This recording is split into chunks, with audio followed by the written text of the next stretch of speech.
Hey guys, thank you so much for clicking on this video. This is my first ever video on YouTube, so I'm a little bit nervous, but hopefully it all goes to plan. I'm not the best at editing either, so there's that. But anyway, I'm glad you're here. So my name is Caris and I have just received a place at Swansea University to study Paramedic Science. This has been like a lifelong dream for me, so it's a really big deal. So I thought I'd make this channel just as a way of documenting my journey, answering any questions you guys may have, just giving advice and sharing my experiences. I did find a few videos on YouTube, but it's quite limited, so I thought I'll do one myself. So if you're new here, then please like, subscribe, comment, any questions you may have or any ideas for future videos. So without further ado, let's get into the video.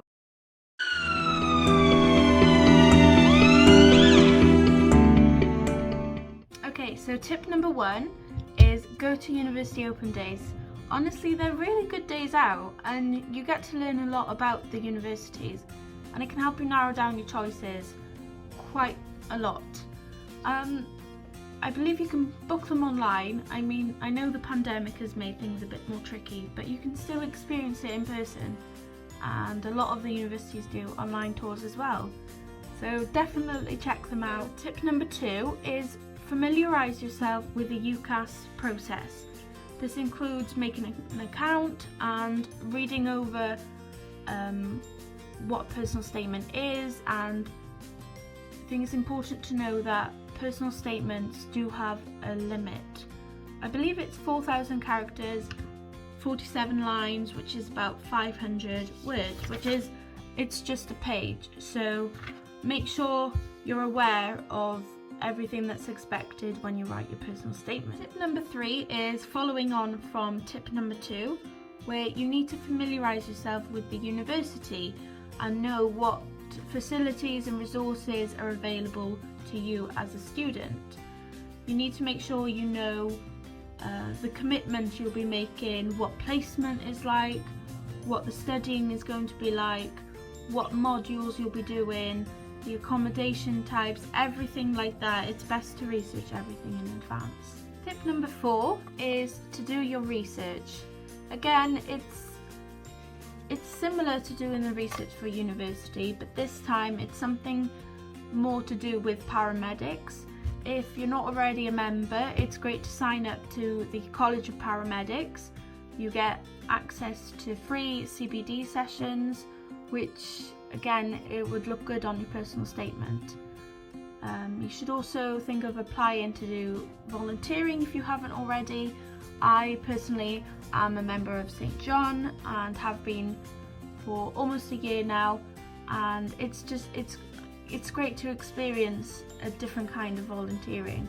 It has been difficult with COVID and everything, but if you are going to apply to St. John, make sure you do intend to volunteer. You're not just doing it to add to your personal statement, because you really do learn a lot from the duties. An alternative is Red Cross or RNLI, or even helping in hospital as a ward befriender. There are loads of different options out there, so honestly, if you haven't already, go and volunteer somewhere. Join up to the College of Paramedics and do any training you can. If there is a free session on something that's relevant to paramedic science, just go for it. 5, leading on from tip number 4, is read magazines like Paramedic Insight, New Scientist, and go on to the ambulance websites themselves. There's plenty of research on there, and familiarise yourself with the types of research going on within the field, because they do ask you that in interviews. And if you demonstrate you have a sound knowledge of the research going on, then, and you write it in your personal statement, then it's always a good thing to include, and well, gets you noticed. Okay, so tip number 6.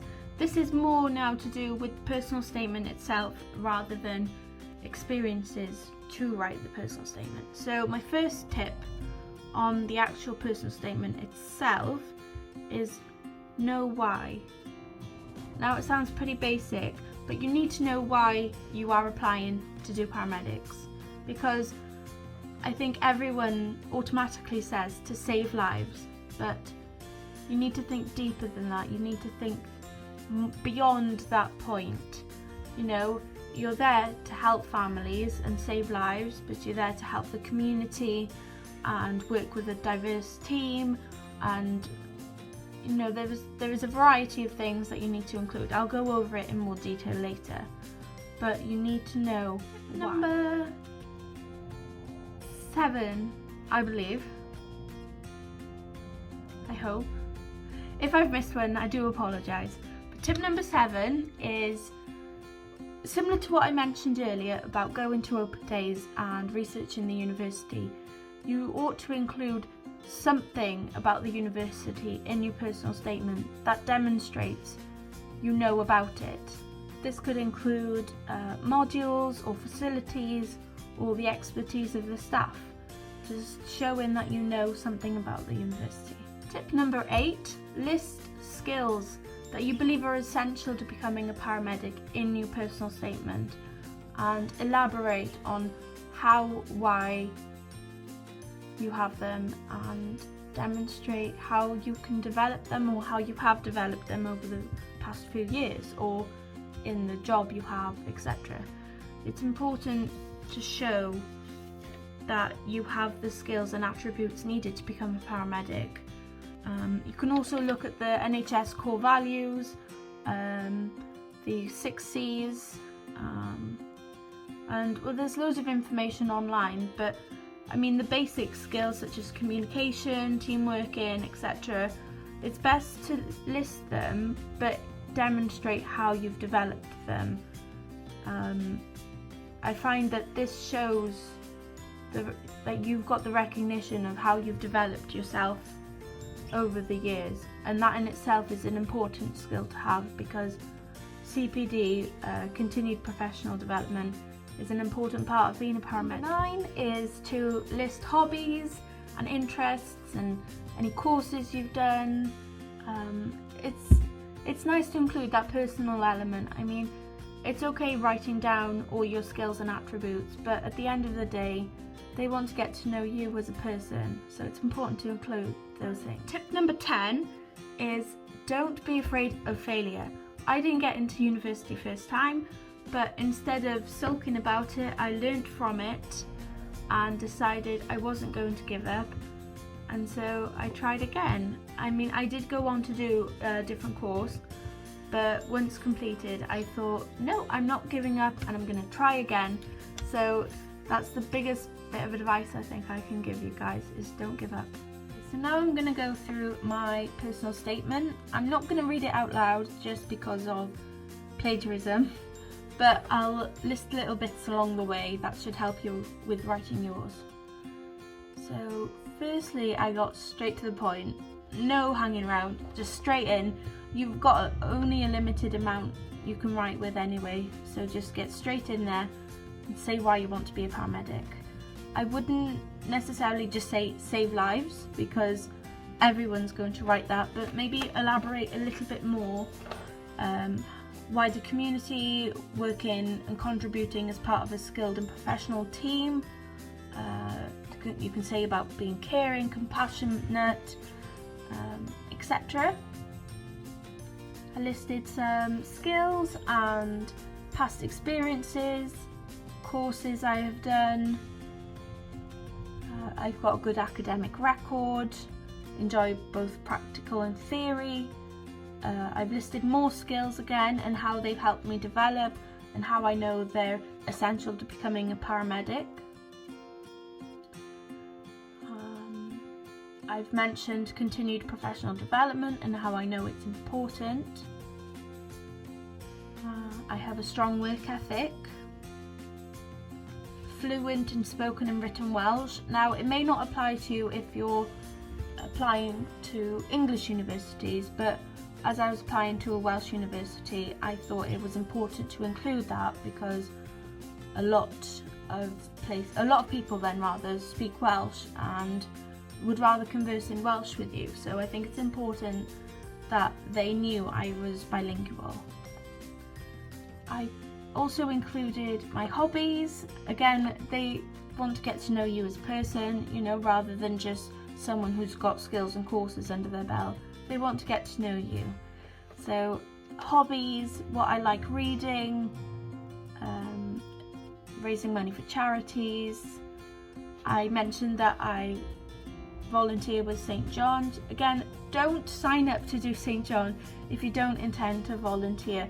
They have hundreds of applications for volunteers, and many of them only do it so that it's a good thing on their personal statement rather than actually helping. So if you are thinking of joining St. John, it's a great experience, a great way of helping people and volunteering, and a great way to learn skills, but only do it if you really do intend to help and learn.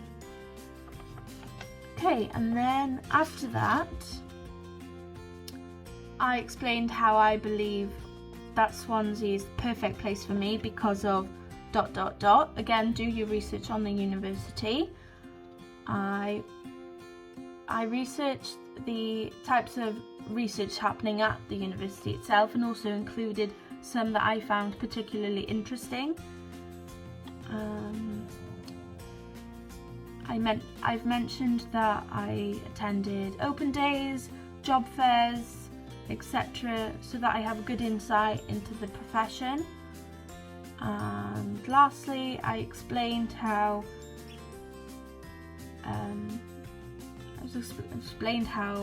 if I was to get onto this course, then how I would consolidate that training and why it has me excited. And that's basically it. It's a sheet of paper that determines whether you get invited to interview or not. With Paramedic Science, you do have to have an interview, and it tends to be with 3-4 people. I know at Swansea it was anyway, and maybe different at other universities. But for Swansea, you have a panel and they ask you various questions, and well, I could do a video on that next week. So if you have any questions on the interview process, go ahead and ask below and I will answer them in my next video. So I do hope you found this video helpful. So until my next video, bye!